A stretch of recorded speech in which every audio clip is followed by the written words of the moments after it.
In 1187, the Sultan Saladin shattered the Crusader presence in the Middle East.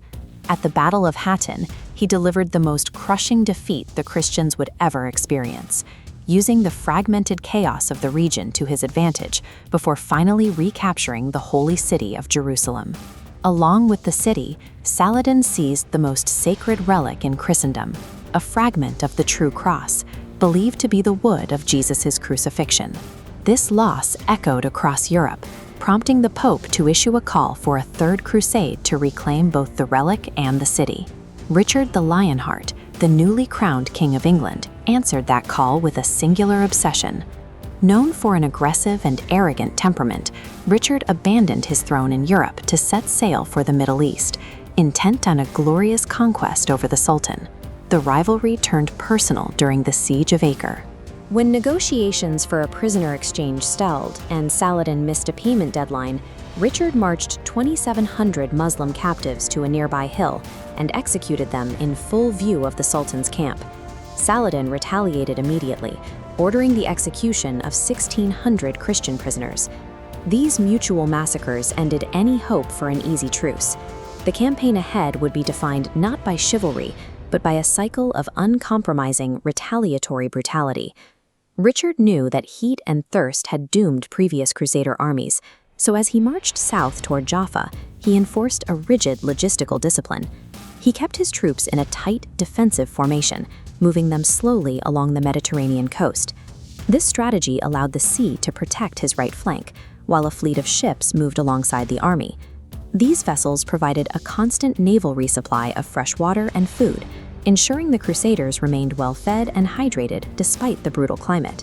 Saladin watched from the wooded hills, utilizing his horse archers for a series of continuous hit-and-run attacks. He aimed to goad the Christians into breaking their ranks, hoping that a single impulsive charge would create a gap large enough for his cavalry to slaughter them from the inside out.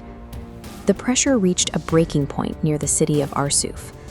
War drums and trumpets signaled a full-scale assault as 25,000 Muslim soldiers swarmed out of the shadows. Richard's 12,000 men were suddenly pinned against the coast, trapped in a barrage of arrow fire. This ambush tested the limits of both commanders. It was a collision between Saladin's mastery of psychological pressure and Richard's ability to maintain iron battlefield discipline under the most terrifying conditions. Despite losing horses and men to the constant fire, Richard held his formation for hours. Only when the Sultan's infantry moved in for the kill did Richard finally give the signal for a full counterattack. The Crusader heavy cavalry smashed into the Muslim lines like a caged animal finally set free.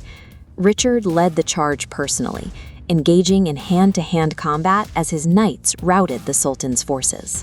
Saladin watched in disbelief as his victory was snatched away, forced to order a full retreat into the woods to avoid total annihilation. Following the defeat at Arsuf, Saladin realized he could not beat Richard in direct combat.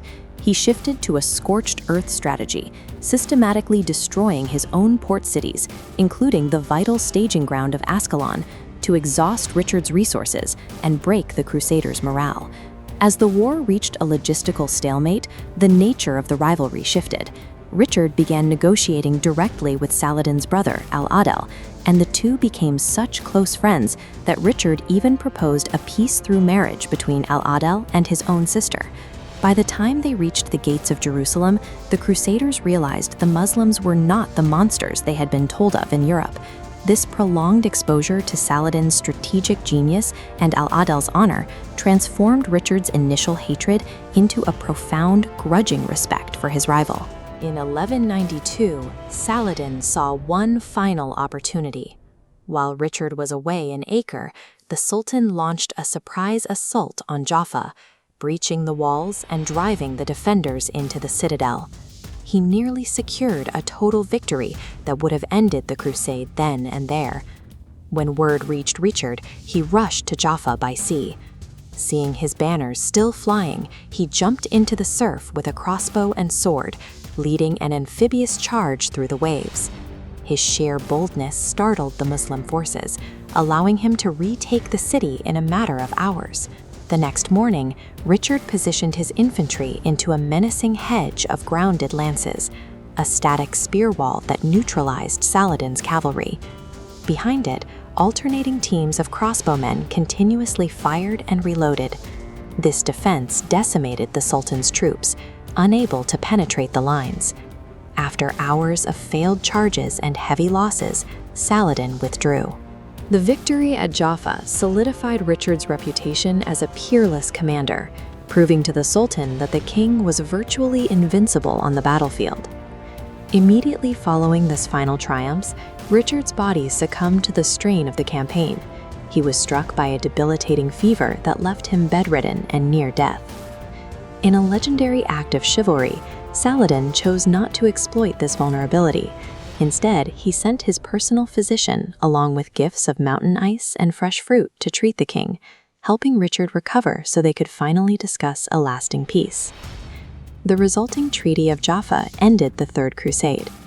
Under its terms, Saladin maintained control of Jerusalem, but he guaranteed safe passage for Christian pilgrims and allowed the Crusaders to keep their hard-won coastal cities, ensuring a period of stability for both empires. This resolution transformed the legacy of the conflict from a story of conquest into one of mutual recognition. By choosing a negotiated peace over a war of attrition, two of history's greatest rivals proved that diplomacy could emerge even from a divide defined by years of bloodshed.